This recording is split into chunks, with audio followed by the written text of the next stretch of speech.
are now listening to the War Report Podcast Network. What's up, everybody? Welcome back to the College Loop Podcast, episode 226 of the College Loop Podcast. I am Larck, on Twitter, here talking about the latest in Auburn athletics news.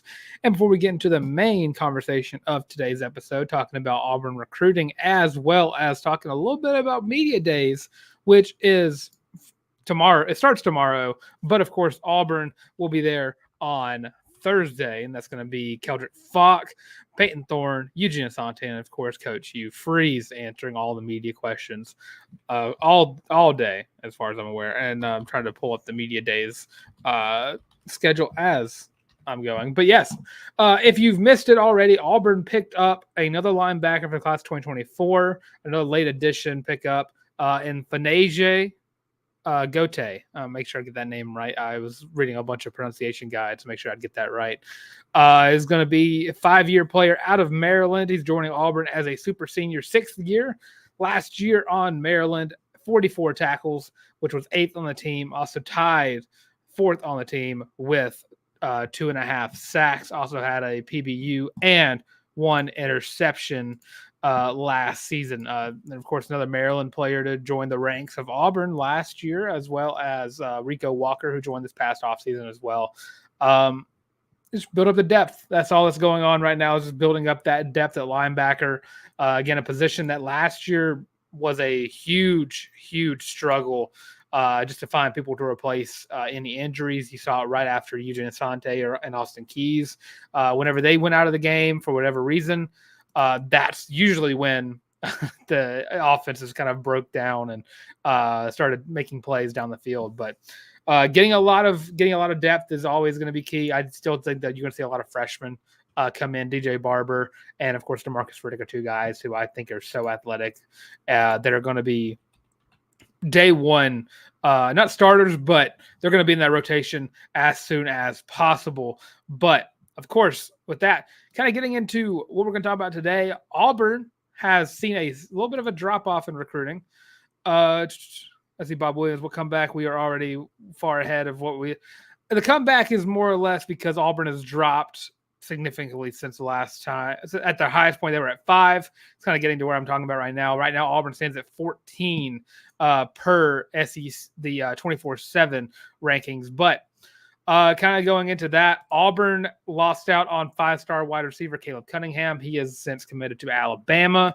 And a couple of other guys. Bama's been picking up a lot of steam in the recruiting world right now. Currently number 1 on 3's team rankings. I haven't looked at 24/7's team rankings, but I'm fairly positive they're either 1 or 2 on that list, and they are 2 right behind Ohio State.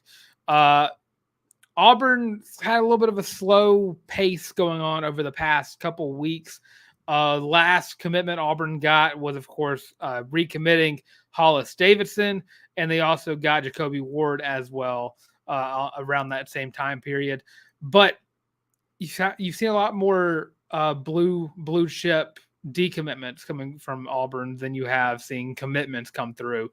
And, of course, Big Cat Weekend is only 13 days away, so basically 2 weeks from now, Auburn will be in the midst of Big Cat Weekend, and there is around 30 blue chip players who are going to be there. A lot of Auburn commits are going to be back, trying to flip a lot of guys from across the country. USC commits are going to be coming into Auburn. Kentucky commits, Alabama commits, Georgia commits, so on and so forth are going to be in Auburn. That's the Georgia commits. I'm looking at the list. Georgia commits are not on this list.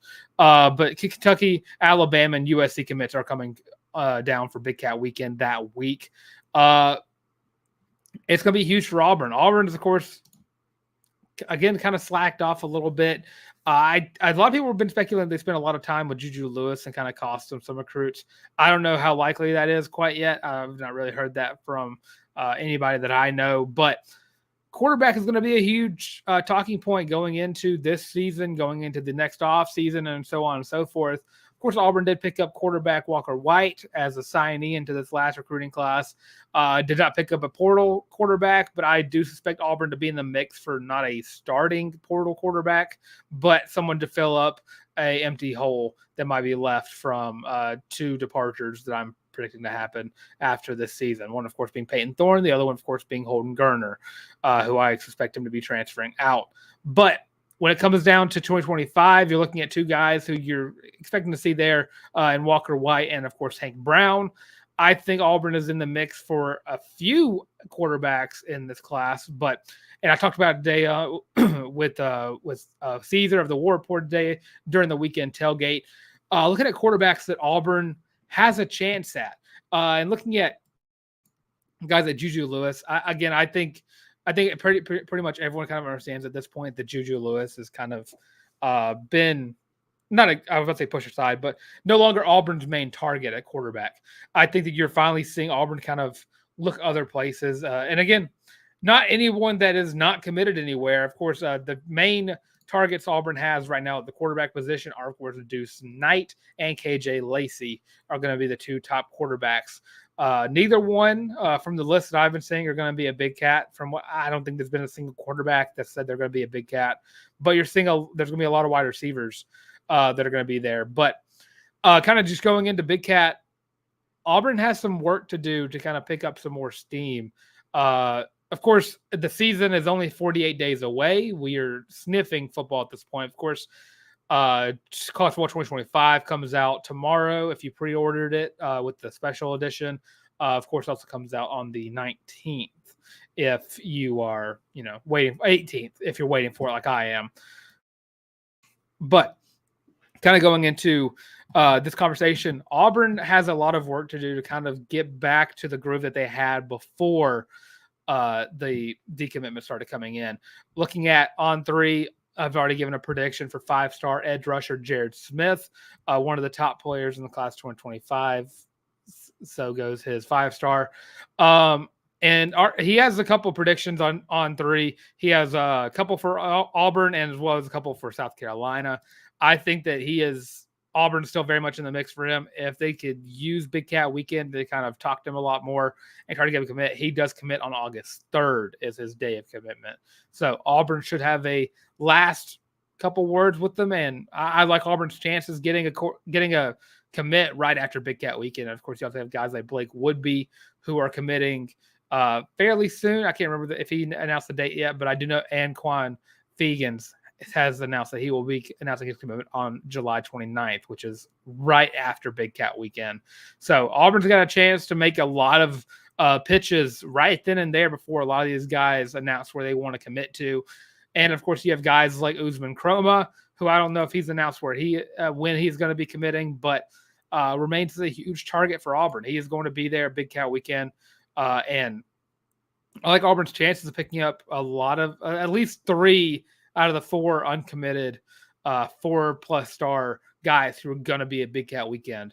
And Auburn has built up some momentum in the sense of this is a new look Auburn recruiting mantra. Auburn is not the Auburn they were 3 years ago when they weren't going after these big name players all the time, when Auburn wasn't in the mix for guys like a Jared Smith or a Malik Autry, really. And now you're kind of seeing a shift in the right direction for Auburn in the sense that they are finally doing that. They're finally competing against Alabama. They're finally competing against Georgia, Florida State, Tennessee.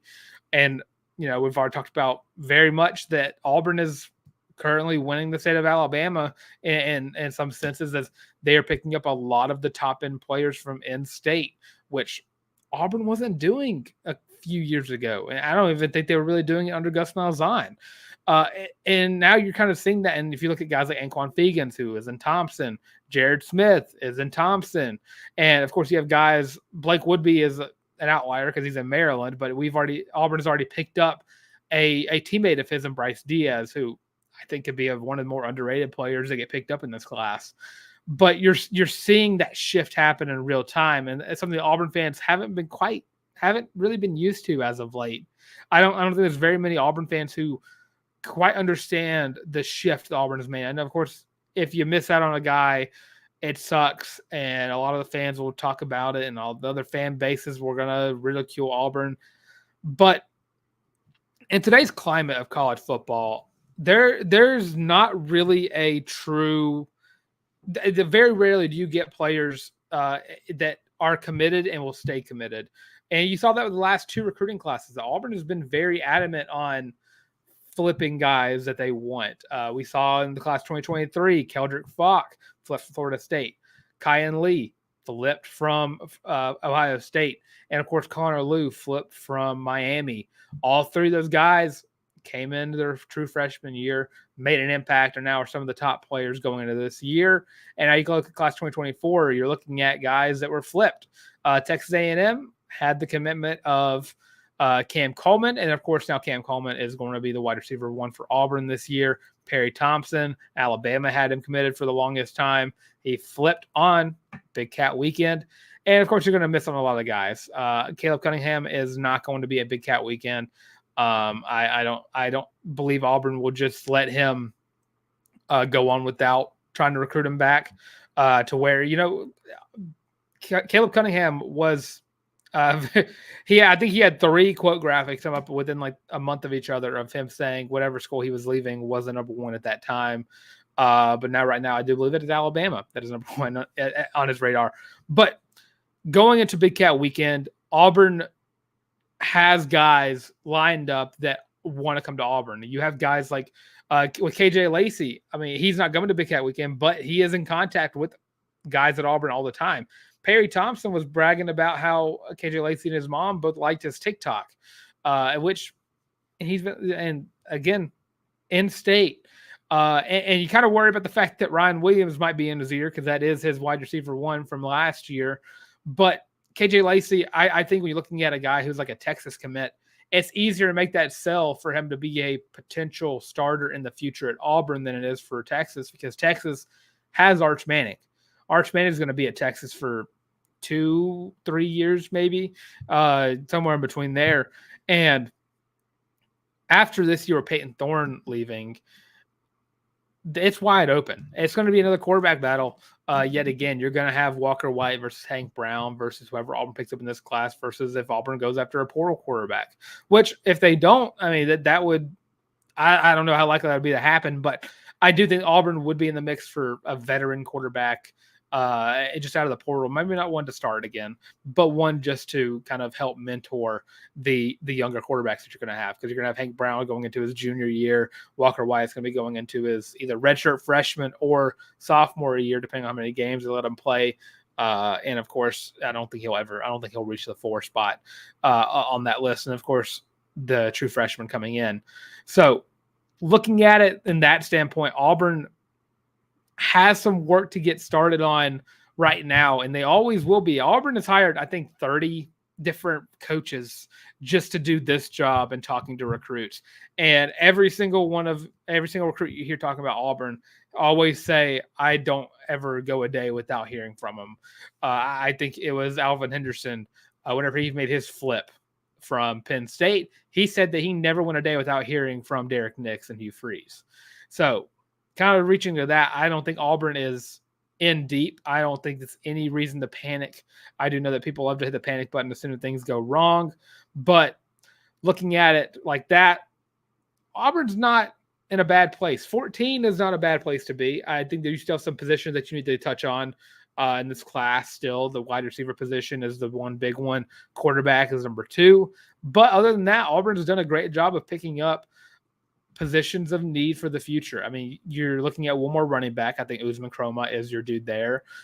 You've picked up 5 offensive linemen, which is impeccable.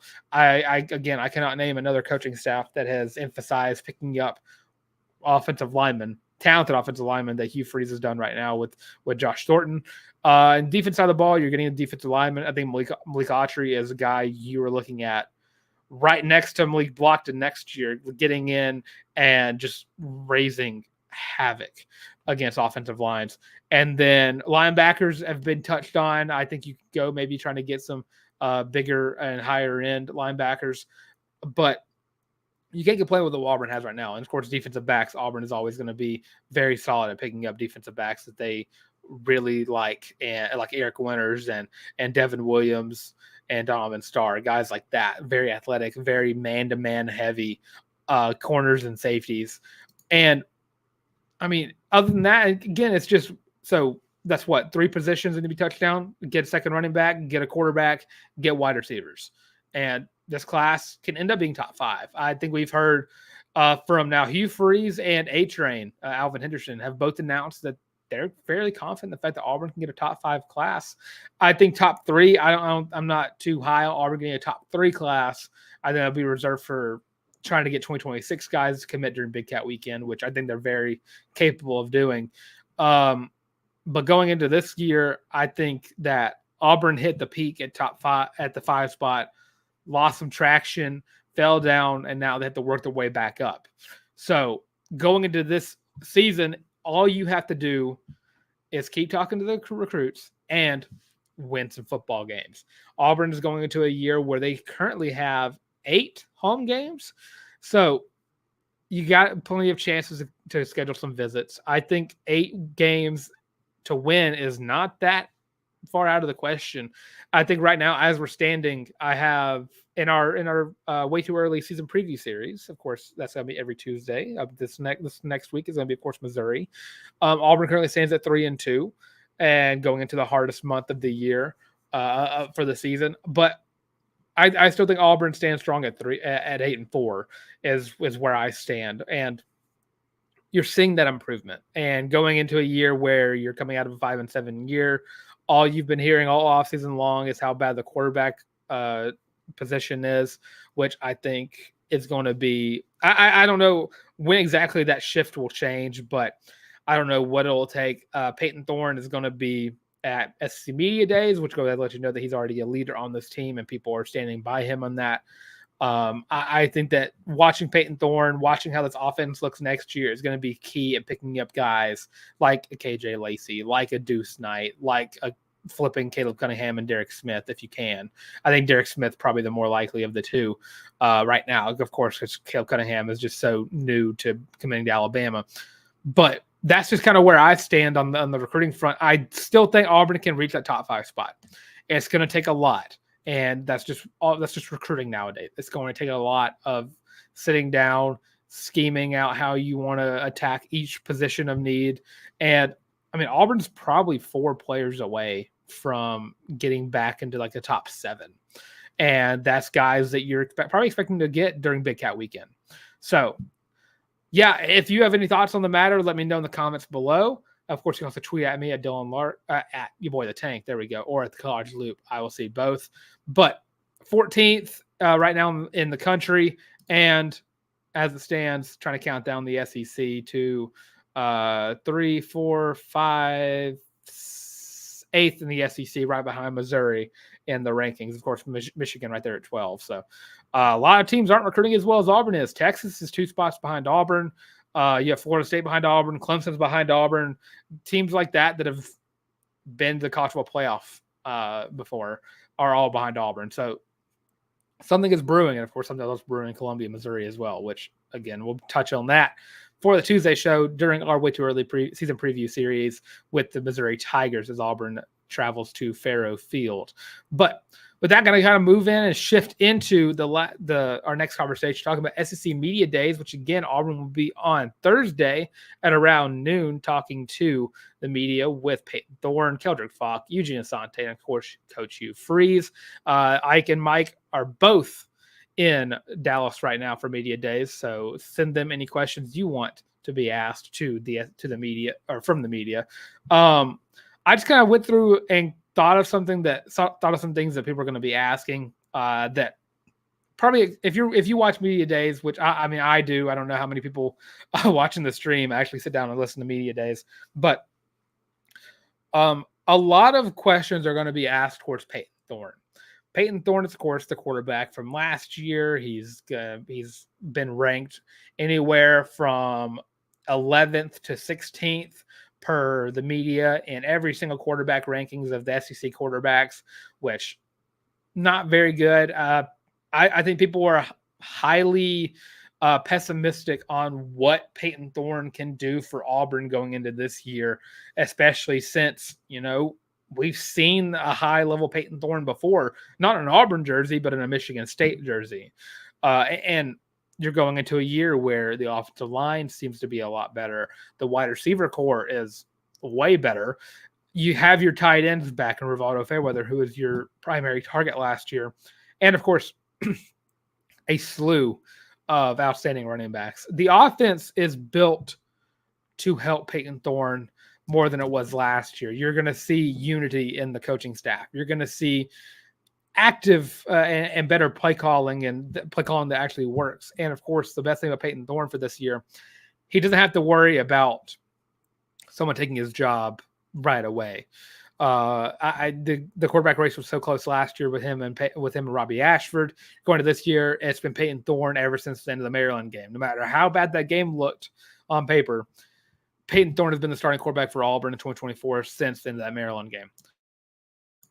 But I think you're going to see a lot of questions towards Peyton Thorne. I think he's going to be the most asked out of the three guys going.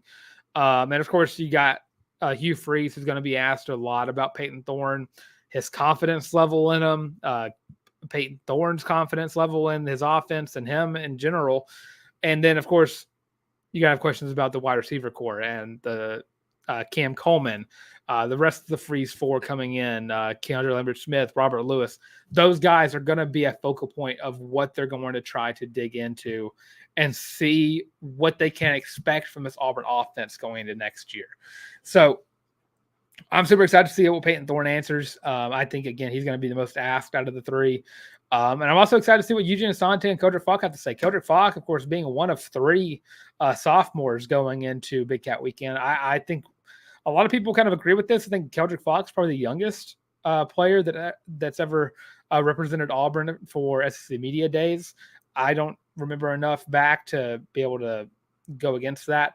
But I'm very interested to see how they're going to answer and what kind of questions are going to be asked towards them, because the defense is going to be such a huge factor in how Auburn's season goes. I think a lot of people kind of agree that the defense is probably the best unit out of the two, because special teams, both kickers are very, very good.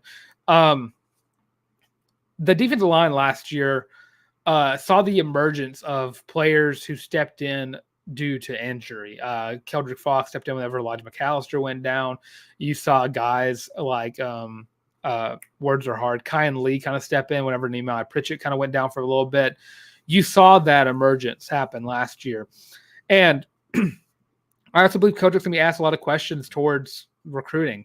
Keldrick Falk was one of the main factors for that class 2023 that kind of turned Auburn recruiting around in front of everybody's eyes. He was really the first huge flip Auburn got, alongside, Kyan Lee and Connor Liu, who, again, I think could be very well representing Auburn in years to come at Media Days.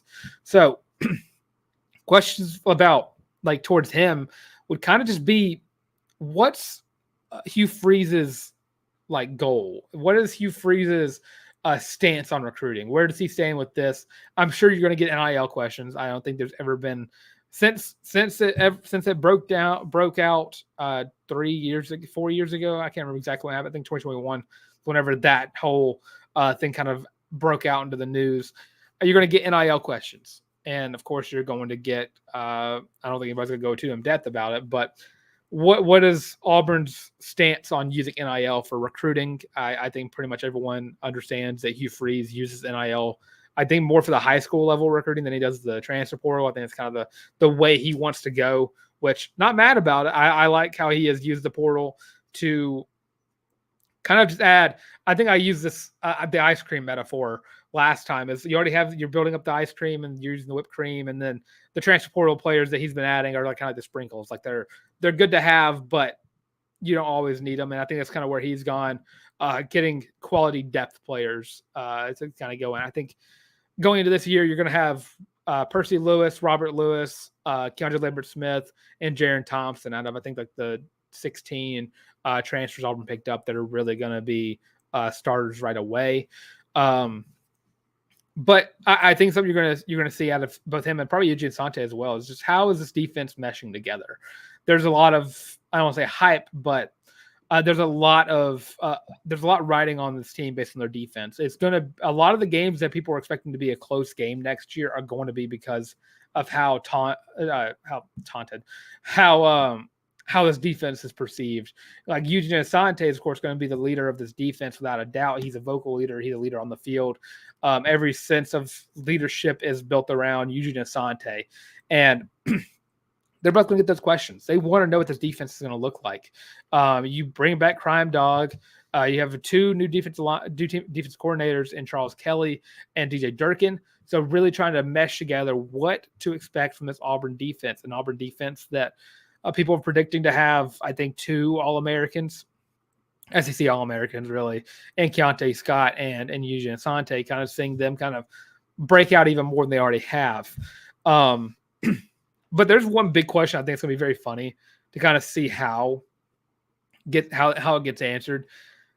This SC Media Day is going to be taking place in Dallas, Texas, and it's going to be kind of showing off the fact that the SEC has added 2 new teams in Oklahoma and Texas. And I think everyone's aware that the conference realignment is going on all the time. I think it broke 2 days ago that Clemson, Florida State, and I can't remember if Miami was involved in that, but I do know Clemson and Florida State definitely were. Basically we're allowed to talk to conferences about moving, which I think is goofy.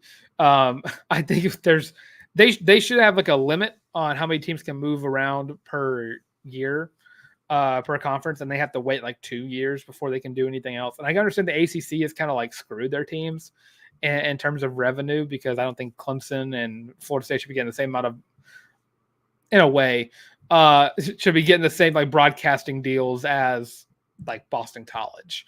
But conference realignment is something that we cannot escape. It's kind of like how NIL is kind of blown out of proportion as of late. Transport's kind of blown out of proportion. It's something we really can't escape until regulation is built into it. I think it's dumb that we're going to have to go into another offseason where we're expecting it to happen again. But every single team, no matter how long they've been in the SEC, if they've been in the SEC since it was founded, since they've been in the SEC since 2013, since this new time around, all 16 teams are going to be introduced to the questions about conference realignment. It's just something you cannot escape. They're going to be asking how they feel about Oklahoma and Texas joining in. They're going to be asked about what are the thoughts on Florida State and Clemson joining the Big 12. These are great questions that people are going to ask no matter what day it is. Vanderbilt's going to be asked this question about how they feel about Oklahoma and Texas joining the SEC, which Vanderbilt, it's another loss on the schedule. Sorry about that, Vanderbilt.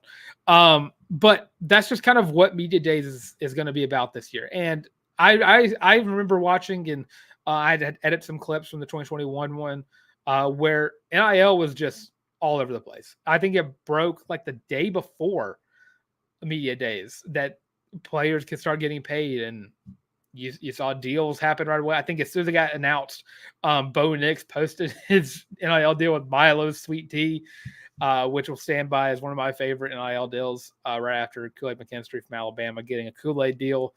But it's news like that it's just going to take over the week. Of course, you're going to get some good questions asked, but you're also going to get a fair share of NIL and conference realignment questions. So kind of expect that to happen. That's really the big ones. I don't really think that I think that a lot of eyes are going to be on how Auburn's questions get answered. I think you might see more questions get answered better by Hugh Freeze. Hugh Freeze last year kind of stuck to more of a business side of things. Never really gave too much away. Just kind of said, well, here's what we're planning on doing. We know it's going to take a while to get there, but that's our goal. This year, going into year 2, going to be asking a little bit more detailed questions. You brought in this recruiting class. You brought in this. How's it going to look this year? What's the scheme looking like? You fire your entire staff. Going into your year 2, you have a whole new staff. How's the staff kind of treating your goals in place now? You're going to see those questions get answered by Hugh Freeze. And again, Peyton Thorne's going to be a lot of questions are going to be asked about Peyton Thorne to Hugh Freeze. And the best I can say for Hugh Freeze is just to answer it. Coach speak answers are always going to be the best cases, scenarios to go. But the confidence level that we've seen out of PT since A-Day, I mean, he looked very confident during A-Day, which it's A-Day. He wasn't going to get hit, so you should have a little bit of confidence as a quarterback. But you saw other guys didn't perform as well as he did. And whenever you kind of saw throws get made, you saw progressions get made, it looked like a whole new Peyton Thorne on the field. So that's the kind of answers that you need to expect from Hugh Freeze this year. And of course, I think that all eyes, I don't want to say all eyes are on Auburn, but all eyes are going to be on what does Peyton Thorne do whenever the media crunches down on him? How does he react to these questions? Because I can't remember last year. I know he wasn't one of the media day ones, but he went into the year with a C on his chest, and Hugh Freeze kind of knew that right away. This guy is a leader on the team, and there's his chance to kind of prove that in front of the media and everybody. So that's kind of getting ready for media days. That again starts tomorrow. I'm trying to remember exactly who starts off media days. I think Alabama is on the first day, if I'm not mistaken. I could be extremely wrong on that. But with that, going to kind of go through the last little bit of the show, which is going to be talking about baseball. Auburn picked up one transfer and, of course, brought back Cooper McMurray. Talk about that on the other side of this break. So, are you tired of having to rummage through just clothes after clothes after clothes, looking for something to wear? Are you tired of your friends making fun of you for your terrible fashion sense? Well, do we have the shirt for you?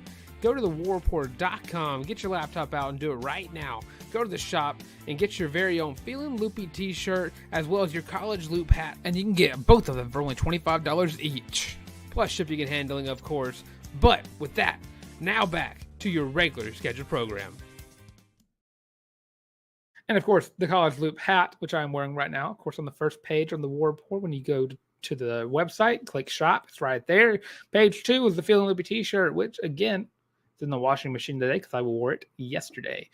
And of course, the most comfortable combo you ever wear in your entire life. I think it's it's almost school again. That school's coming back to school. We got to find new clothes. Get them a Feelin' Loopy t-shirt.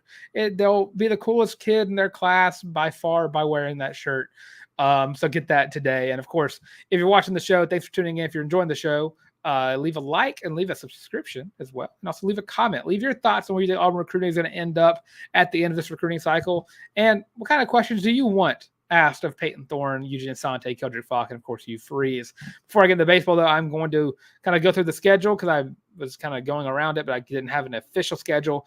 Monday, so tomorrow, it's going to start off with LSU, South Carolina, Ole Miss, and Vanderbilt. Day 2 on Tuesday is going to be Georgia, Tennessee, Oklahoma, and Missouri. Wednesday is going to be Alabama, Mississippi State, Florida, and Texas. And then Thursday is where we're going to get Auburn, but it's Arkansas first, Texas A&M, then Auburn, and then they're wrapping up media days with Kentucky. So make sure to check that out. Then it's going to be on the SEC Network if you're not in Dallas for the media days. So there you go with that. But Auburn Baseball picking up a fourth pitcher for this incoming transfer portal class in junior. I think he's going to go to his junior year. Junior pitcher Cade Fisher, who stood atop of, I think, a lot of recruiting places, the top pitcher left in the portal. Auburn and Butch Thompson kind of understood what was the problem last year. And this rotation wasn't all that impressive. A lot of games were lost because Auburn didn't have a solidified pitcher in, did not have confidence on the mound, and you're seeing how they're looking to fix that. They are picking up veteran arms like left-handed pitcher Cade Fisher, who last year had a down year from his freshman year, but in 26 appearances had a 7.13 ERA, has averaged a 5.3 throughout his career. A down year of sorts, but his freshman year, you cannot downplay the high end of him. In 2023, he was a freshman All-American, All-SEC freshman team, and of course, just adding in academic honor roll. So huge ups to Butch Thompson and co. for picking up another solid pitcher. He now joins Sam Dutton, Mason Cock, and Ryan Hetzler, all joining the Tigers over the course of this offseason. And another player, you're always you're recruiting players outside your team as of course recruiting players inside your team as well, trying to keep them and maintain them. Cooper McMurray has announced that he will return to Auburn for one more season. Going into from last year, had 14 home runs, had a 2.9 ERA, career high. Just a very solid year. Was one of the better offensive players for Auburn last year, and one of the more consistent ones at that. Very solid first baseman. Had a fielding percentage of 9.9. Overall, just as good of a pickup, bringing him back as it is picking up a portal guy. But it does seem like you're going to see a new look Auburn team next year in the diamond, the baseball diamond at that. So can't wait to see how that kind of goes in. We're months away from Auburn baseball. Almost, I think January is whenever they get started back up. So excited for that. Also excited for Auburn basketball, which I'm very surprised that I had not gotten a single comment about that I replaced the Robbie Ashford jersey with a basketball jersey. I'm guessing no one really saw that, but I'm sure people are going to be commenting about that whenever they if they see that. But that kind of does it for this segment of the College Loop podcast. It's going to be a 37-minute live stream. If you got any questions, don't mind shooting them my way if you want me to say it before we get out of here. But of course, I am Dylan Larck, @Boateng on Twitter. Of course, you can find me on Instagram as well at Dylan Larck at DYLENLARCK. And of course, from right on the College Loop podcast, which you like, comment, and subscribe. Again, leave your thoughts. Where do you think Auburn's going to end up in the class 2025? Do you think it's going to be a top 3, top 5, or top 10 class? Let us know in the comment section below. And of course, leave your thoughts on SC Media Days. What do you want to see from Peyton Thorne whenever he goes up on the mound? On the podium? What do you want to see from Eugene Sante, Coach at Falk, when it comes down with the defensive side of the ball? And of course, what do you want to hear about Hugh Freeze? Do you want to hear him kind of sunshine pump a little bit and say Auburn's going to take down some glass this year? Or do you want to kind of see him kind of keep to himself about those kind of things?